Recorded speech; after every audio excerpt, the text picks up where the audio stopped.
എൻ്റെ എത്രയും സ്നേഹം നിറഞ്ഞ ശ്രീധരിയം ചാനലിൻ്റെ സുഹൃത്തുക്കളെ, എല്ലാവർക്കും ആത്മനമസ്കാരം. ഇന്ന് നമുക്ക് ഒരു ജാതകത്തിൻ്റെ പൊതുവായിട്ടുള്ള ഒരു കാര്യം, അതായത് ഈ വീഡിയോ നിങ്ങൾ കാണുന്നുണ്ടെങ്കിൽ നിങ്ങളുടെ സമയം തുടങ്ങി എന്ന് നമുക്ക് തീരുമാനിക്കാം. ഇതൊരു യാദൃശ്ചികമൊന്നുമല്ല, ഇത് നിങ്ങൾക്ക് വേണ്ടിയുള്ള ഒരു സന്ദേശമാണ്. നിങ്ങൾ വളരെ നാൾ കാത്തിരുന്നു ഒരു മാറ്റം, അല്ലേ? ഒരു മാറ്റത്തിന് വേണ്ടിയിട്ട് കാത്തിരുന്നു, ഒരു സമാധാനത്തിന് വേണ്ടിയിട്ട് കാത്തിരുന്നു, ഒരു വിജയത്തിന് വേണ്ടിയിട്ട് കാത്തിരുന്നു. പലപ്പോഴും നിങ്ങൾക്ക് തോന്നിയിരിക്കാം ഒന്നും നടക്കുന്നില്ലെന്ന്, എല്ലാം തടസ്സപ്പെട്ട പോലെയോ നിൽക്കുന്നില്ലെന്ന്, അതായത് ഒന്നും അങ്ങോട്ട് മൂവ് ആകുന്നില്ല എന്നുള്ളൊരു തോന്നലുകൾ നിങ്ങൾക്കുണ്ടായിരിക്കാം.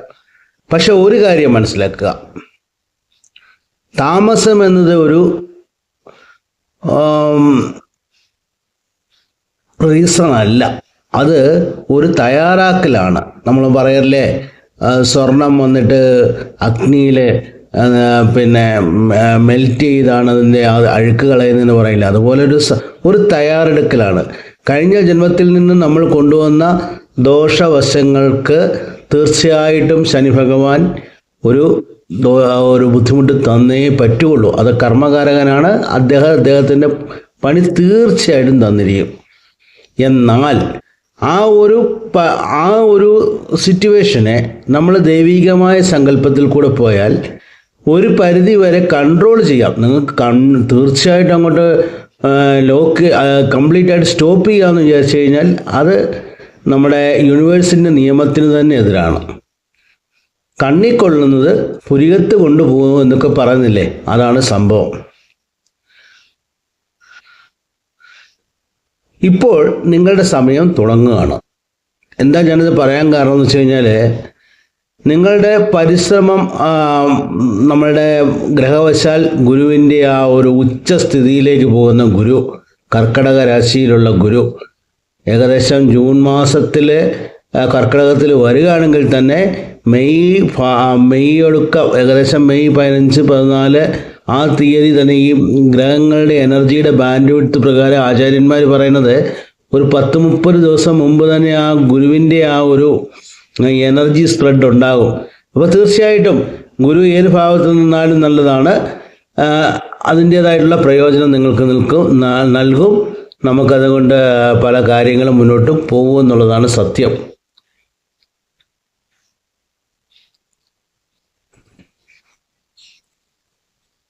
നിങ്ങളുടെ പരിശ്രമം ഒരിക്കലും ഇത്രയും നാൾ നിങ്ങൾ ചെയ്ത പരിഹാരങ്ങളോ നിങ്ങൾ ചെയ്ത ദൈവ നമസ്കാരങ്ങളോ ഒന്നും നഷ്ടപ്പെട്ടിട്ടില്ല. അതിൻ്റെ ഫലം ഇപ്പോൾ നിങ്ങൾക്ക് കിട്ടാൻ തുടങ്ങുകയാണ്. നിങ്ങളുടെ പ്രാർത്ഥനയൊന്നും അവഗണിക്കപ്പെട്ടിട്ടില്ല. അവസരങ്ങൾ വരും, മാറ്റം വരും. ശരിയായ ആളുകൾ നിങ്ങളുടെ ജീവിതത്തിലേക്ക് വരും. അതായത് പലതരത്തിൽ പല രീതിയിലും ചതിക്കപ്പെട്ടവരും പല രീതിയിലും കഷ്ടപ്പെട്ടിട്ടിരിക്കുന്നവർക്കും ജീവിതത്തിലേക്ക് ശരിയായിട്ടുള്ള അനുഭവങ്ങളും ശരിയായിട്ടുള്ള ആളുകളും എത്തും. അതൊരു പക്ഷേ ഒരു സ്ത്രീയായിട്ടായിരിക്കാം, അല്ലെങ്കിൽ ഒരു പുരുഷനായിട്ടായിരിക്കാം, അല്ലെങ്കിൽ ഒരു ഗുരുവായിട്ടായിരിക്കാം. ഇതൊന്നുമല്ല എന്നുണ്ടെങ്കിൽ ഏതെങ്കിലും തരത്തിലുള്ള ഭാഗ്യാവസ്ഥയിലൂടെ ആയിരിക്കാം. അതെന്താണ് സംഭവിക്കുന്നതെന്നൊന്നും ആർക്കും കറക്റ്റായിട്ട് പ്രെഡിക്റ്റ് ചെയ്യാൻ പറ്റില്ല. പക്ഷേ തീർച്ചയായിട്ടും ഒരു ദൈവാധീനം നമുക്ക് ഉണ്ടാവും. അപ്പോൾ തീർച്ചയായിട്ടും ഒരു മനസ്സമാധാനം വരും, സാമ്പത്തിക സ്ഥിതിയൊക്കെ മെച്ചപ്പെടും. പക്ഷെ ഒരു കാര്യം മറക്കരുത്, നിങ്ങൾ പ്രവർത്തിക്കുക, നിങ്ങളെ വിശ്വസിക്കുക. അത് മുഖ്യമാണ്. എല്ലാം തരുമെന്ന് പറഞ്ഞിട്ട് മിണ്ടാതിരുന്നിട്ടൊന്നും കാര്യമില്ല. നമുക്ക് സമയം നല്ലതാണെന്ന് വെച്ച് നമ്മൾ പരിശ്രമിക്കാനായിട്ട് ഇറങ്ങണം. പരിശ്രമിച്ചാൽ മാത്രമേ അതിന് ഫലം തരാൻ ഈവൻ ദൈവത്തിന് വിചാരിച്ചാലും പറ്റുള്ളൂ. അതാണല്ലോ സത്യം.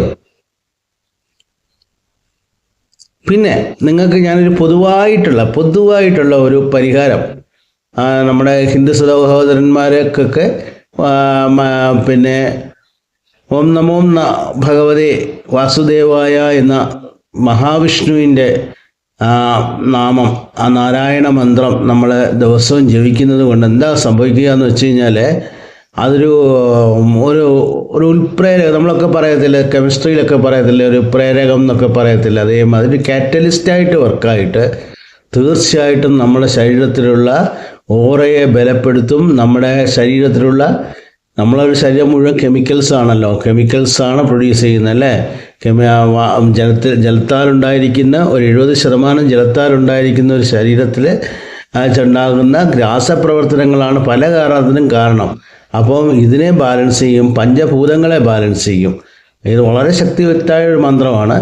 മറ്റ് സഹോദരന്മാർക്ക് തീർച്ചയായിട്ടും അവരവരുടെ രീതിയിലുള്ള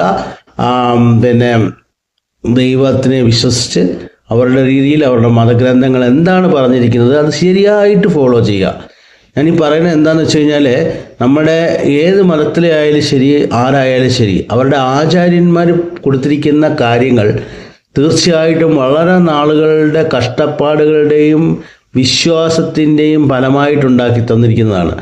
അത് ഒരു സൊല്യൂഷൻ തന്നെയാണ്. അപ്പോൾ നമ്മൾ തീർച്ചയായിട്ടും അതിനെ അങ്ങോട്ട് ഉപയോഗിച്ച് കഴിഞ്ഞാൽ നമുക്ക് തീർച്ചയായിട്ടും ഒരു വ്യത്യാസം ഉണ്ടാകുമെന്നുള്ളത് സത്യമാണ്.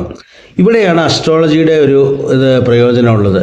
നമ്മുടെ ജന്മ ആരൂഢത്തിലുള്ള ചില ദോഷങ്ങൾ, നമ്മളെ ഓറയിൽ, അതായത് നമ്മുടെ ജന്മത്തിലുള്ള ചില ദോഷങ്ങൾ ജ്യോതിഷ മതപ്രകാരം നമ്മുടെ ഓറയെ ബാധിച്ചിട്ടുണ്ടാകും. ഞാൻ എപ്പോഴും പറയുന്ന പോലെ കാശി ജാതകം മുതൽ ഗണ്ഡാന്ത ദോഷങ്ങളായിട്ടുള്ള 8 ദോഷങ്ങളും അല്ലാതെ ബ്രഹ്മഹത്യാദോഷം മാതിരിയുള്ള ദോഷങ്ങൾ, ഇതൊക്കെ നമ്മൾ മുൻ ജന്മങ്ങളിൽ നിന്ന് നമുക്ക് കിട്ടിയിട്ടുണ്ടെങ്കിൽ അത് നമ്മുടെ ഓറയിൽ വന്നിട്ട് ഡെപ്പോസിറ്റ് ആയിട്ടുണ്ടാകും. തീർച്ചയായിട്ടും നമ്മൾക്ക് കിട്ടേണ്ട എനർജി, നമുക്ക് കിട്ടേണ്ട കോസ്മിക് എനർജി പലതും ഇതുകൊണ്ട് തടുക്കപ്പെടും. അതാണ് തിഥിശൂന്യം, മുടക്ക് എന്നൊക്കെ പറയുന്നത്. അപ്പോൾ അതനുസരിച്ച് ആ ദോഷങ്ങളെ നല്ല ഒരു ജ്യോതിഷൻ്റെ അടുക്ക പോയി അതിൻ്റെ പരിഹാരങ്ങൾ കണ്ടുപിടിച്ച് അതിന് ആ രീതിയിൽ നമ്മൾ മുന്നേറി കഴിഞ്ഞാൽ, ഉടനെ ചെയ്ത് കഴിഞ്ഞാൽ നാളെ നാരങ്ങ വിളക്ക് വെക്കാൻ പറഞ്ഞാൽ നാരങ്ങ വിളക്ക് വെച്ച് കഴിഞ്ഞാൽ പിറ്റേ ദിവസം രാവിലെ ഒന്നും മാറില്ല. അതിനു വേണ്ടിയിട്ട് ദയവ് ചെയ്ത് ജ്യോതിഷം നോക്കാതിരിക്കുക. ജ്യോതിഷം നോക്കിയാൽ തീർച്ചയായിട്ടും യഥാർത്ഥമായിട്ടുള്ള നമ്മുടെ യഥാശക്തി നമുക്ക് എന്താണ് ബുദ്ധിമുട്ടെന്ന് മനസ്സിലാകും. ആ ജ്യോതിഷ ആചാര്യൻ പറയുന്ന മാതിരിയുള്ള ക്ഷേത്രങ്ങളിലും അതായുള്ള താന്ത്രിക കർമ്മങ്ങളും ചെയ്ത് ക്രമേണ നിങ്ങൾക്ക് രക്ഷപ്പെടാം. ഓക്കെ, അപ്പോൾ അതൊന്ന് മനസ്സിലാക്കി വെച്ചോളുക. നമ്മൾ കഴിഞ്ഞ പല ജന്മങ്ങളിൽ കൊണ്ട് സമ്പാദിച്ചത് ഒരു നാരങ്ങ വിളക്കിലോ ഒരു നെയ്വിളക്കിലോ തീരുമെന്നുണ്ടെങ്കിൽ പിന്നെ പറയണ്ടല്ലോ, സാമാന്യ ബുദ്ധിക്ക് നിരക്കാത്ത കാര്യമല്ലേ അത്. അപ്പോൾ തീർച്ചയായിട്ടും മാറും. അത് ടൈം എടുക്കും. അതാതിൻ്റെ സമയത്ത് കാര്യങ്ങൾ നടക്കും. തീർച്ചയായിട്ടും നല്ലൊരു ജ്യോതിഷനെ കൊണ്ട് കാര്യങ്ങൾ കുറച്ചൊക്കെ നിങ്ങൾക്ക് എന്തൊക്കെയാണ് നടക്കാൻ പോകുന്നതെന്നുള്ള കാര്യങ്ങൾ പറയാൻ പറ്റും. അതിനു വേണ്ടിയിട്ട് വേദിക് അസ്ട്രോളജി, നമ്മുടെ പരാശര അസ്ട്രോളജി, പരിഹാരത്തിന് DNA അസ്ട്രോളജി, അതുപോലെ തന്നെ ന്യൂമറോളജി, ഇങ്ങനെയുള്ള പല ശാഖകളുള്ള ഒരു ജ്യോതിഷമാണ് അല്ലേ. ജ്യോതിഷത്തിന് ഇങ്ങനെയൊക്കെയുള്ള പല ശാഖകളുണ്ട്. അതുപോലെ gemmology, colour therapy, batch flower remedies, അങ്ങനെയുണ്ട്. അപ്പം തീർച്ചയായിട്ടും നിങ്ങൾക്ക് എന്നെ കോൺടാക്റ്റ് ചെയ്യാം. നിങ്ങൾക്ക് എന്നെ വാട്സപ്പ് നമ്പറിൽ ഞാൻ തന്നിട്ടുണ്ട്, തംബ്നെയിൽ തന്നിട്ടുണ്ട്.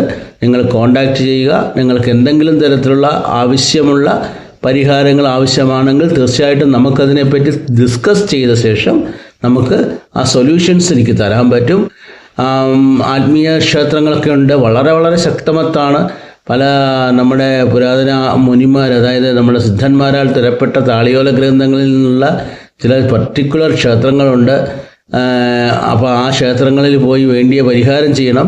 ഒരു പക്ഷേ അവിടെ പോകാൻ പറ്റത്തില്ലെങ്കിൽ അതിൻ്റെ പ്രതിപുരുഷന്മാരെ കൊണ്ട് നമ്മളത് ചെയ്തു കൊടുക്കുന്നുണ്ട്.